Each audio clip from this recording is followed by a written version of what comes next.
Hey guys, Cody with Evolution. Just one last selfie video, then I promise I will get this tripod set up, figure out how to get my cell phone attached where my camera used to go, and have the whiteboard set up behind me so we can go over some more in-depth ideas in a more logical progression. But I did want to cover today the three things that I think about CrossFit which are kind of bad for a trainee to be exposed to. Number one, a lack of training specificity.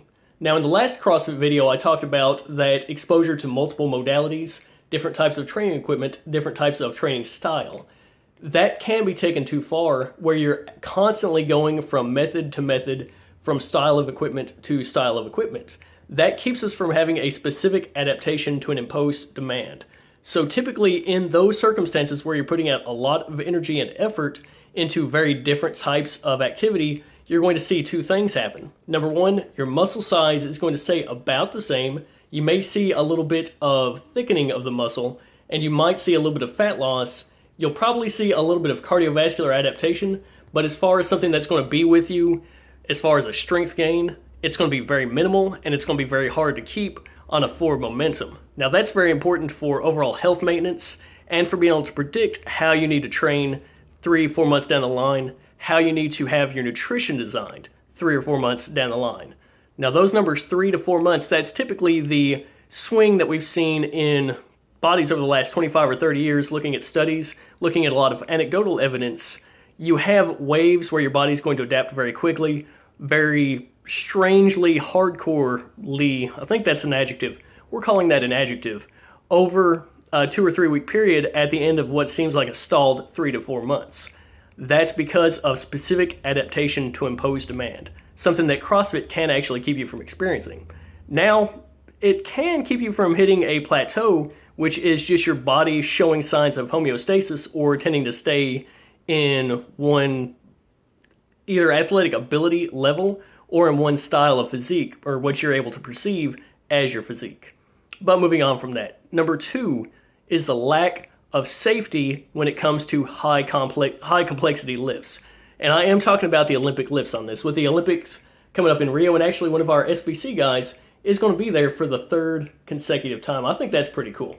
But with the Olympic lifts, they are designed as power movements. Now, whenever we have a very high power movement, you usually want to see a lot of rest in between, say 3 to 5 minutes in between reps. Whereas with the standard WOD design that you'll see in CrossFit, you'll see very complex lifts, very heavy complex lifts, and even a little bit of weight can be very, very heavy when it's moving very fast. You know, the difference between mass and weight, that speed is weight.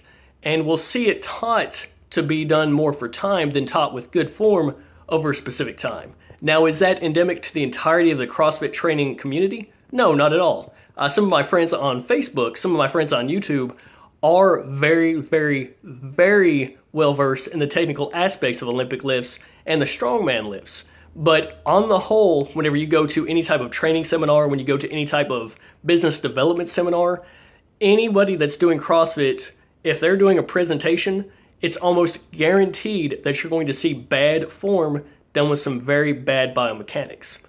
Moving on from that, the third thing for me is the most crucial, even though it seems like the most banal, is the diet.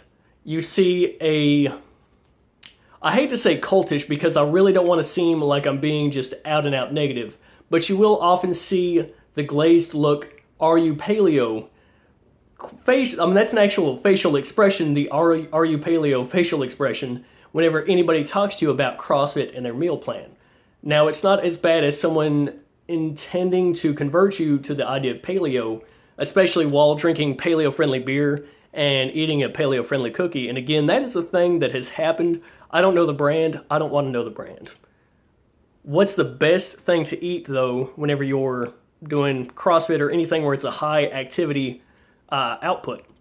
Well, you want a mix of meat, vegetables, and some type of carbohydrate. Now, my clients may be aghast to hear me say aghast. There's a T at the end of that. I'm from Arkansas, so most of my words tend to blur to the very end.